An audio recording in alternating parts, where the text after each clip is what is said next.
On March 26, 2021, an EF4 tornado hit Newnan, Georgia. The tornado was moving quickly and passed over our property within 15 seconds, destroying over 5,000 trees. Since it moved so quickly and wasn't touching the ground, our house remained standing, but we still lost a lot of replaceable items and equipment. The power of God's hand is amazing, as well as the protection of his arms wrapped around his people. And through his power, no one in Newnan, Georgia was killed.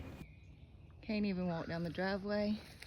Having to walk through the woods to get to the house.